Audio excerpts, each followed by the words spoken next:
राष्ट्रीय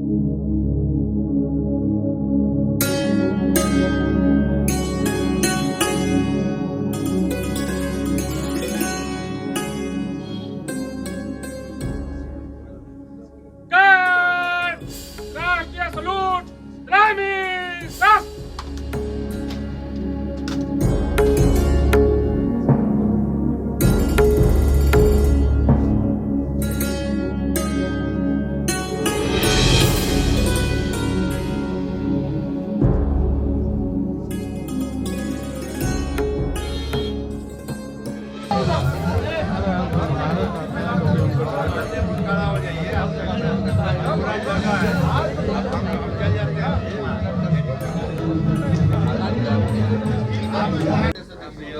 सर आप अंदर बस राष्ट्रीय प्रदेश अध्यक्ष अपने बस अपन के जब गार्ड के पीछे गार्ड और ऑनर के पीछे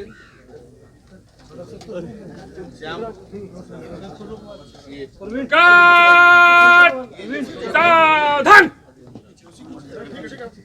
बगल शस्त्र।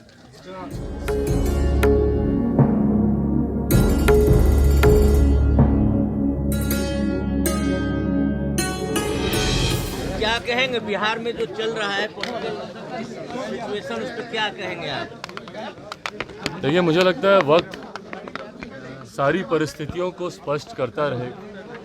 फिलहाल आज जब हम लोग गणतंत्र दिवस और वो भी 75वां, आज से अमृतकाल की शुरुआत भी होती है और इस अमृतकाल के लिए कई लक्ष्य निर्धारित किए गए हैं। उम्मीद ही नहीं, पूरा विश्वास है। जिस तरीके से मौजूदा प्रधानमंत्री आदरणीय नरेंद्र मोदी जी के नेतृत्व में लगभग पिछले 10 सालों से भारत विकास की नई गाथाएं लिखता आया है, इस बात का विश्वास है कि अमृतकाल के जो लक्ष्य तय किए गए हैं आने वाले 25 सालों में, उन लक्ष्यों को पूरा करते हुए जब भारत आज़ादी की 100वीं वर्षगांठ मना रहा होगा, ऐसे में हम लोग एक विकसित भारत के निर्माण के लक्ष्य को हम लोग पूरा करें, जहां भारत में कोई गरीब ना हो, जहां अमीरी गरीबी का कोई भेद ना हो।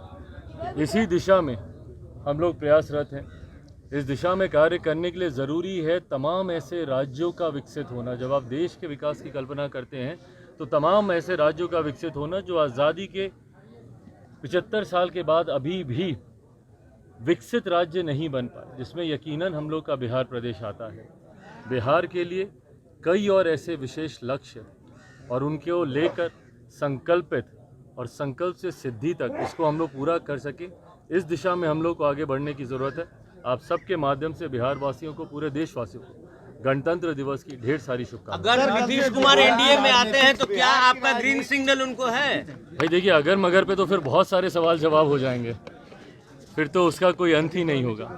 पर जैसा मैंने कल भी इस बात को मैंने कहा था कि भारतीय जनता पार्टी के शीर्ष नेतृत्व से मेरी बातचीत चल रही है और मुझे लगता है सही समय आने पर तमाम प्रश्नों के जवाब दिए जाएंगे। आज चिराग जी आप जा रहे हैं दिल्ली? आज मैं दिल्ली जा रहा हूँ। आज अमित शाह ने बुलाया है। आज मैं दिल्ली जा रहा हूँ और जैसा मैंने कहा कि भाजपा के शीर्ष नेतृत्व से मेरी बातचीत चल रही है, उसी क्रम को आगे बढ़ाने के सिलसिले में आज वैसे हमको जाना था, कर्पूरी धाम हमको जाना था। जिस तरीके से कर्पूरी ठाकुर जी को देश का सर्वोच्च सम्मान दिया गया है, जो बिहार वासियों की, देशवासियों की, हम लोगों की लंबे समय से मांग थी, उम्मीद थी, वो सपना आज हम लोग का पूरा हुआ है। ऐसे में मैं चाहता था कि उनकी उस पावन धरती पर जाकर उनको मैं नमन करूं। आज कार्यक्रम था वहां का, सीतामढ़ी जाना था। मेरे लिए सौभाग्य की बात है कि अयोध्या से भगवान राम के दर्शन करके आया और मैं हमेशा कहता हूं और मैं मानता हूं कि उतना ही भव्य सीता माता का मंदिर सीतामढ़ी में भी बनना चाहिए और जो कोई अयोध्या जाए भगवान राम का आशीर्वाद लेने, वो माता सीता का दर्शन करने भी आए, तो वहाँ पर भी मुझे जाना था। बट कुछ दिनों के लिए